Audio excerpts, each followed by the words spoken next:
এদিকে জয় বাংলা স্লোগান দিয়ে ঢাকায় আওয়ামী লীগের 40টি মিছিল ঢুকলো একসাথে। দুপুরের পরেই রণক্ষেত্র উত্তর ঢাকার রাজপথ, পুলিশের সামনে ককটেল নিক্ষেপ। হঠাৎ ডক্টর ইউনূসের ডেডলাইন ঘোষণা করলো আওয়ামী লীগ ছাত্রলীগের 15 লক্ষ নেতাকর্মীরা।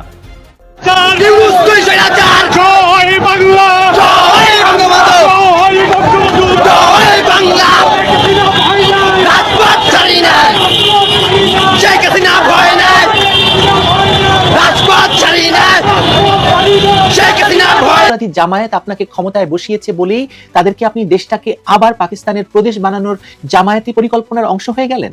শেখ হাসিনা তার সাম্প্রতিক সাক্ষাৎকারে পরিষ্কারভাবে বলেছেন, এএফপির সঙ্গে সাক্ষাৎকারটাতে, যে আওয়ামী লীগ মনে করে যে এই যে আওয়ামী লীগকে বাদ দিয়ে নির্বাচন, সেটা আসলে দেশকে আরো দীর্ঘস্থায়ী বিভক্তির দিকে ঠেলে দেবে। 2024 সালের জুলাই মাসে তথাকথিত বিপ্লব বা গণ অভ্যুত্থানের মাধ্যমে ক্ষমতা দখল করে প্রথমবারের মতো বাংলাদেশের সাংবাদিকদের সামনে আসতে যাচ্ছেন ডক্টর ইউনূস। কারণ বিদেশের বহু সাংবাদিকের সঙ্গে ডক্টর ইউনূস কথা বলেছেন, কিন্তু বিদেশি সাংবাদিকরা বাংলাদেশের সমস্যা নিয়ে ডক্টর ইউনূসকে প্রশ্ন করার সাহস দেখাননি, কিংবা তারা সে বিষয়ে সম্মুখ অবগতও নন। নিঃসন্দেহে তার প্রোপাগান্ডা সচিবের তালিকা অনুযায়ী বাংলাদেশের সাংবাদিকদের সেখানে হাজির করা হবে, মানে সাংবাদিক সম্মেলনে হাজির করা হবে, এবং হয়তো তার শিখিয়ে পড়িয়ে দেওয়া প্রশ্ন কাউকে না কাউকে দিয়েই করানো হবে। কাল যদি প্রশ্ন করার সুযোগ পেতাম তাহলে কোন প্রশ্নগুলি আমি তাকে করতাম সে কথাই বলবো বলে এই ভিডিও করছি। এই প্রশ্নগুলি থেকে যে কোনো দুটো প্রশ্ন আমি করতাম ডক্টর মোহাম্মদ ইউনূসকে। চলুন প্রশ্নগুলো শুরু করা যাক। প্রথম প্রশ্ন আমি করতাম ডক্টর ইউনূসকে যে মার্কিন প্রেসিডেন্ট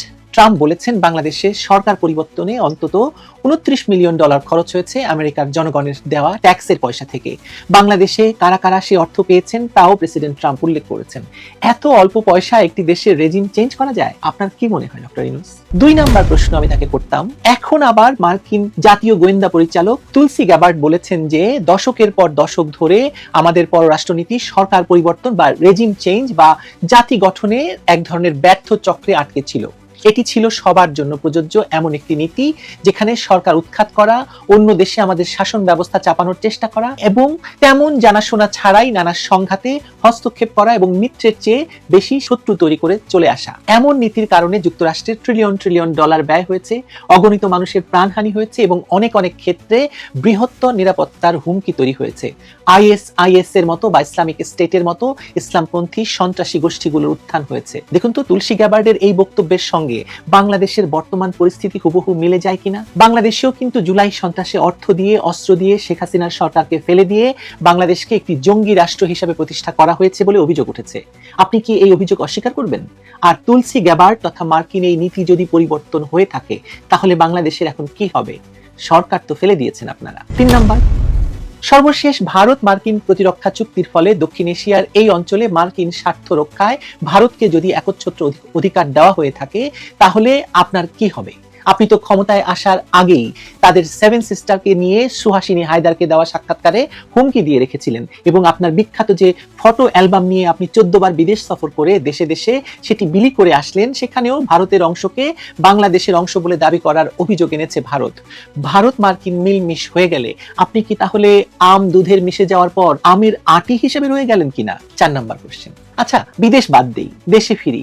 আপনি একজন পশ্চিমা শিক্ষায় শিক্ষিত, পশ্চিমা ধ্যান ধারণা এবং উদার গণতন্ত্রের পক্ষে থাকা একজন মানুষ।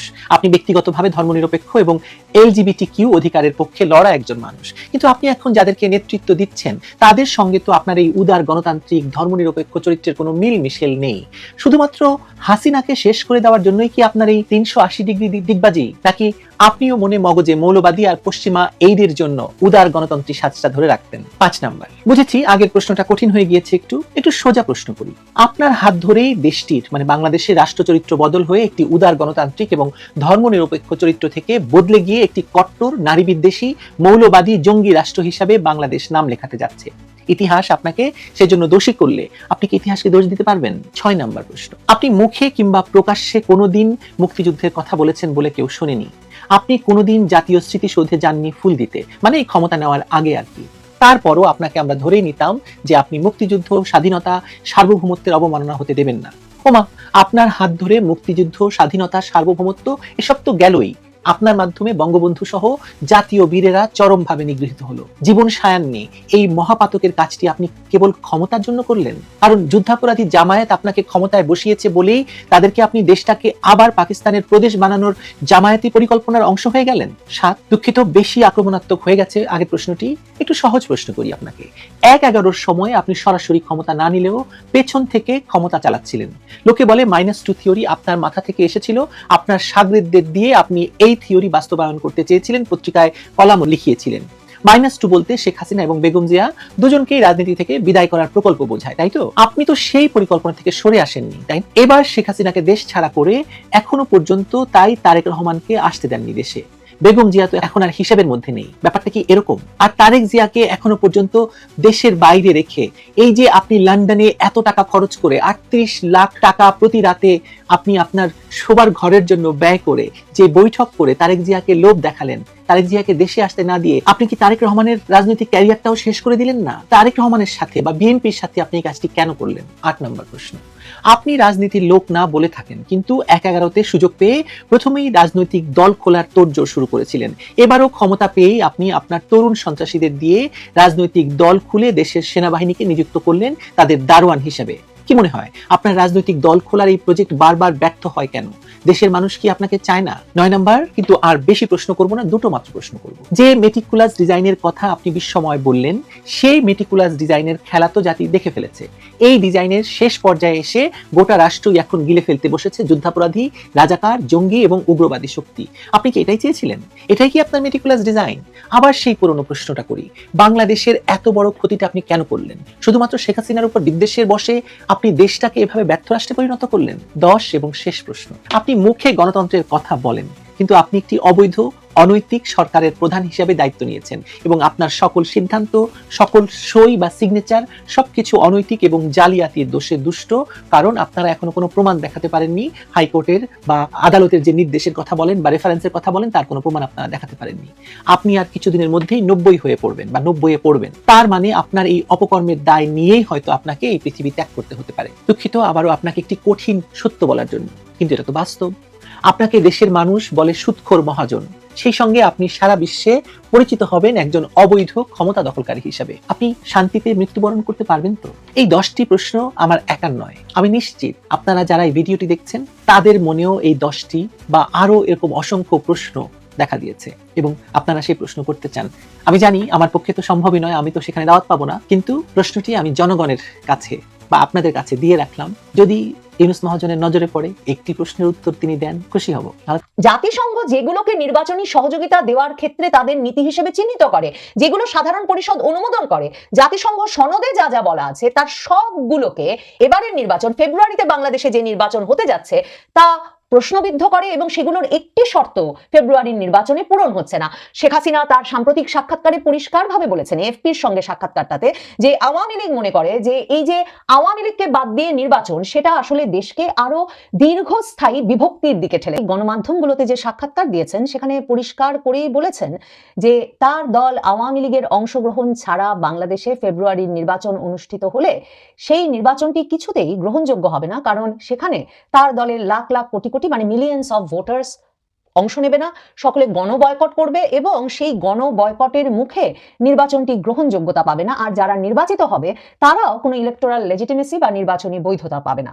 তিনি ওই সাক্ষাৎকারগুলোতে, বিশেষ করে রয়টার্সের সাক্ষাৎকারে পরিষ্কার করে বলেছেন যে আওয়ামী লীগের ভোটারদেরকে তারা অন্য কোনো দলে ভোট দিতে বলছেন না এবং তিনি মনে করেন যে তার দলের ভোটাররা আওয়ামী লীগবিহীন ওই নির্বাচনে ভোট দিতে যাবে না। কিন্তু নির্বাচনটি ঠেকিয়ে দিতে হবে, নির্বাচন ঠেকাতে কোনো প্রত্যক্ষ ভূমিকা আওয়ামী লীগ নেতা কর্মী সমর্থকদের বিষয়ে কাছে তাকে রাখতে দেখা যায় নাই ওই সাক্ষাৎকারগুলোতে।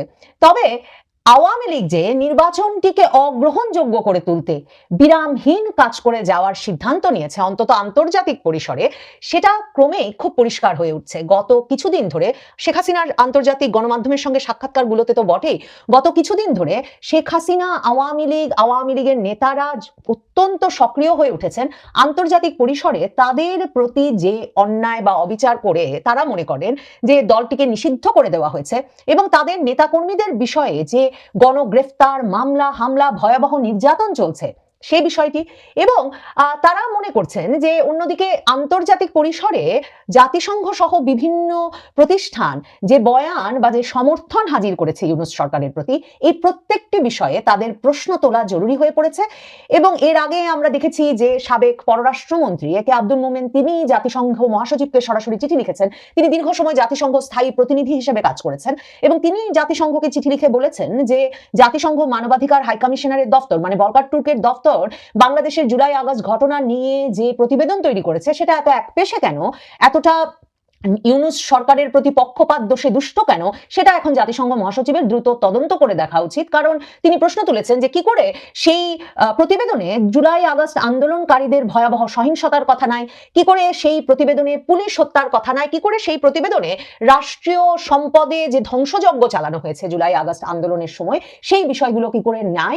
এই প্রশ্নগুলো এখন মহাসচিবের তুলে যে ওই প্রতিবেদনের বিষয়ে পাল্টা তদন্ত করা উচিত এমন একটা চিঠি সাবেক পররাষ্ট্রমন্ত্রী মানে আওয়ামী লীগের সাবেক পররাষ্ট্রমন্ত্রী লিখেছেন জাতিসংঘ মহাসচিবকে।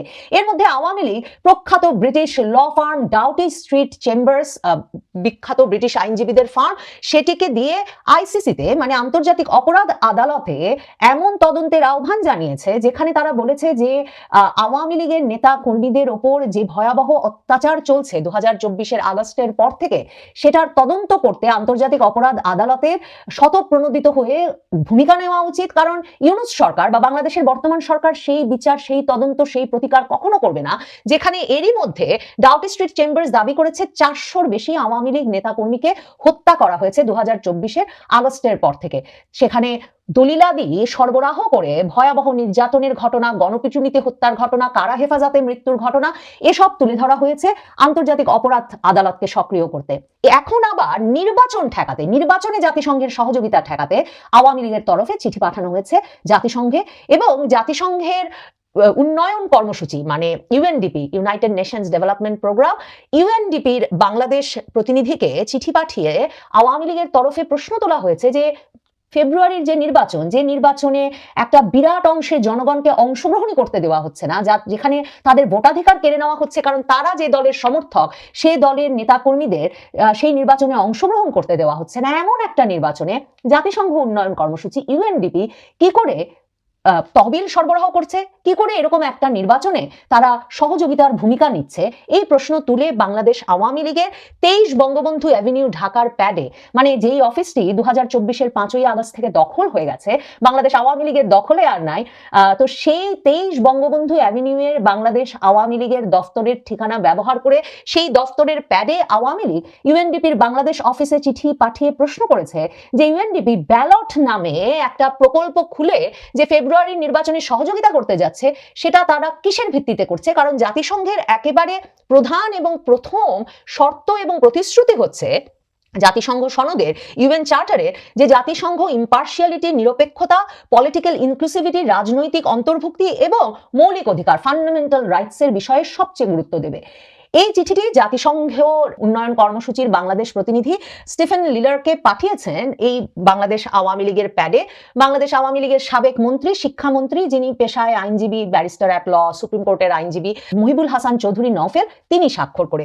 এবং সেখানে প্রশ্ন করা হয়েছে জাতিসংঘ উন্নয়ন কর্মসূচিকে যে এই যে একটা প্রকল্প, যে প্রকল্পটি 180 মিলিয়ন ইউএস ডলারের, যেখানে বাংলাদেশকে 2186 কোটি টাকা সহায়তা করবার কথা আছে, ইউএনডিপি জাতিসংঘ উন্নয়ন কর্মসূচির সঙ্গে অস্ট্রেলিয়া, জাপান সহ আরো কয়েকটি উন্নয়ন সহযোগী দেশ মিলে বাংলাদেশের নির্বাচনটি সুষ্ঠুভাবে সম্পন্ন করার জন্য, এবং যেই 180 মিলিয়ন ডলারের মধ্যে 18.5 মিলিয়ন ডলারই দেবে ইউএনডিপি, এমন একটা প্রকল্পে মানে এরকম একটা একপেশে নির্বাচন অনুষ্ঠানের জন্য কি করে ইউএনডিপি এই টাকা, প্রতিশ্রুত অর্থ সহযোগিতা করতে রাজি হলো বা উদ্যোগী হলো। বাংলাদেশ আওয়ামী লীগ প্রশ্ন তুলেছে জাতিসংঘের কাছে যে বলা হচ্ছে যে একটা স্বচ্ছ, অন্তর্ভুক্তিমূলক, বিশ্বাসযোগ্য নির্বাচন অনুষ্ঠান যার মাধ্যমে নির্বাচন কমিশন শক্তিশালী হবে, তার প্রাতিষ্ঠানিক ভিত্তি শক্তিশালী হবে, যার মাধ্যমে ভোটাররা আরো বেশি এঙ্গেজ হবে, সম্পৃক্ত হবে নির্বাচনী প্রক্রিয়ায়, এমন একটা লক্ষ্য নিয়ে যে প্রজেক্ট, সেই প্রজেক্টে কি করে এই বিষয়গুলো বিবেচনা করা হচ্ছে না যে আগামী নির্বাচনে নির্বাচনে বাংলাদেশে কোনো আওয়ামী লীগের মতো একটা বড় দল, যেটিকে এই চিঠিতে আওয়ামী লীগ লিখেছে তারা largest opposition party of Bangladesh, বাংলাদেশের বৃহত্তম বিরোধী দল হিসেবে নিজেকে পরিচয় করিয়েছে আওয়ামী লীগ, সেই বাংলাদেশের বৃহত্তম রাজনৈতিক দল বা বিরোধী দলটাকেই অংশ নিতে দেওয়া হচ্ছে না। আওয়ামী লীগ জাতিসংঘের কাছে প্রশ্ন তুলেছে যে জাতিসংঘের সাধারণ পরিষদ জাতিসংঘের যে পলিসি নির্ধারণ করেছে, যে নীতি নির্ধারণ করেছে যে কোনো ক্ষেত্রে নির্বাচনী সহযোগিতা দেওয়ার প্রশ্নে, সেখানে পরিষ্কারভাবে বলা আছে যে জাতিসংঘের যে কোনো নির্বাচনী সহায়তা দেওয়ার ক্ষেত্রে তাকে অবশ্যই নিরপেক্ষ হতে হবে, তাকে পক্ষপাতহীন হতে হবে এবং তাকে স্বাধীনভাবে সিদ্ধান্ত নিতে হবে। এবং আওয়ামী লীগ মনে করাচ্ছে যে এটা স্পষ্টভাবে জাতিসংঘের নীতিতে লেখা আছে যে জাতিসংঘ এমন কোনো নির্বাচনে সহায়তা দেবে না, সহযোগিতা করবে না যেই নির্বাচন একটা পলিটিক্যাল গ্রুপকে, একটা রাজনৈতিক পক্ষকে সহায়তা করে, ফেভার করে, আর অন্য রাজনৈতিক পক্ষকে এক ঘরে করে ফেলে বা তাকে আসলে এক রকমের অসুবিধাজনক অবস্থায় ফেলে দেয়। এবং সেই নীতিতে স্পষ্টত লেখা আছে যে জাতিসংঘকে এমন নির্বাচনী সহযোগিতা দিতে হবে যেই নির্বাচনে জনগণের ইচ্ছার সর্বোচ্চ প্রতিফলন ঘটে। আওয়ামী লীগ প্রশ্ন করছে কি করে জাতিসংঘ ভাবতে পারছে যে বাংলাদেশে আগামী নির্বাচনটির মাধ্যমে এই বিষয়গুলো নিশ্চিত হবে। যা আওয়ামী লীগ প্রশ্ন করেছে যে জাতিসংঘকে বলা হয়েছে জাতিসংঘের নিজস্ব নীতি অনুযায়ী জাতিসংঘ একমাত্র এমন ক্ষেত্রেই নির্বাচনে সম্পৃক্ত হতে পারে, নির্বাচনে সহযোগিতা দিতে পারে যেখানে নির্বাচনের মাধ্যমে দীর্ঘস্থায়ী রাজনৈতিক স্থায়িত্ব আসবে, একটা অন্তর্ভুক্তিমূলক সুশাসন নিশ্চিত হবে এবং রিকনসিলিয়েশন এবং সংলাপ তৈরি হবে বিভিন্ন রাজনৈতিক দলের মধ্যে, মানে রাজনৈতিক দলগুলোর মধ্যে ভুল বোঝাবুঝি দূরত্বের অবসান হবে এবং তাদের মধ্যে আরো বেশি সংলাপ তৈরি হবে। আওয়ামী লীগ বলছে জাতিসংঘ যেগুলোকে নির্বাচনী সহযোগিতা দেওয়ার ক্ষেত্রে তাদের নীতি হিসেবে চিহ্নিত করে, যেগুলো সাধারণ পরিষদ অনুমোদন করে, জাতিসংঘ সনদে যা যা বলা আছে তার সবগুলোকে এবারের নির্বাচন, ফেব্রুয়ারিতে বাংলাদেশে যে নির্বাচন হতে যাচ্ছে তা প্রশ্নবিদ্ধ করে এবং সেগুলোর একটি শর্ত ফেব্রুয়ারির নির্বাচনে পূরণ হচ্ছে না। শেখ হাসিনা তার সাম্প্রতিক সাক্ষাৎকারে পরিষ্কারভাবে বলেছেন, এফপির সঙ্গে সাক্ষাৎকারটাতে, যে আওয়ামী লীগ মনে করে যে এই যে আওয়ামী লীগকে বাদ দিয়ে নির্বাচন, সেটা আসলে দেশকে আরো দীর্ঘস্থায়ী বিভক্তির দিকে ঠেলে দেবে। কারণ একটা বিরাট অংশের মানুষ যেহেতু ভোট দেওয়ার অধিকার পাবেন না, তাদের কোনো রাজনৈতিক মত প্রকাশের স্বাধীনতা নাই, রাজনৈতিক মত প্রকাশের কোনো স্পেস নাই, এমনকি পছন্দের মানুষকে ভোট দেওয়ারও উপায় নাই। এই অবস্থায় সমাজে বিভক্তি আরো বাড়বে।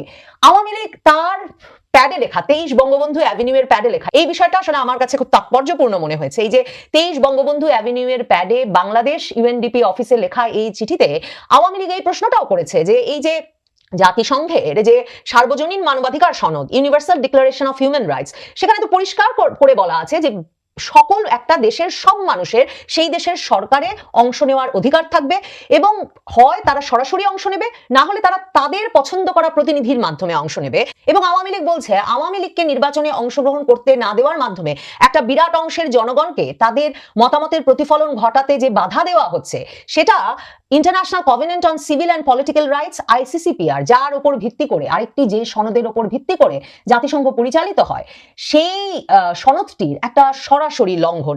আওয়ামী লীগ মনে করিয়ে দিয়েছে যে সারা বাংলাদেশ জুড়ে তাদের নেতা কর্মী সমর্থক এমনকি সুশীল সমাজের প্রতিনিধিদেরকে যেভাবে সন্ত্রাস বিরোধী আইনে গণহারে আটকে রাখা হয়েছে, হিউম্যান রাইটস ওয়াচ সহ আন্তর্জাতিক মানবাধিকার সংগঠনগুলো যে সেগুলো দলিলবদ্ধ করছে এবং সেগুলো নিয়ে জবাবদিহিতা আশা করে বিবৃতি পাঠিয়েছে, চিঠি পাঠিয়েছে ইউনূস সরকারকে, সে কথাও এখানে জাতিসংঘের কাছে লেখা চিঠিতে আওয়ামী লীগ মনে করিয়ে দিয়েছে।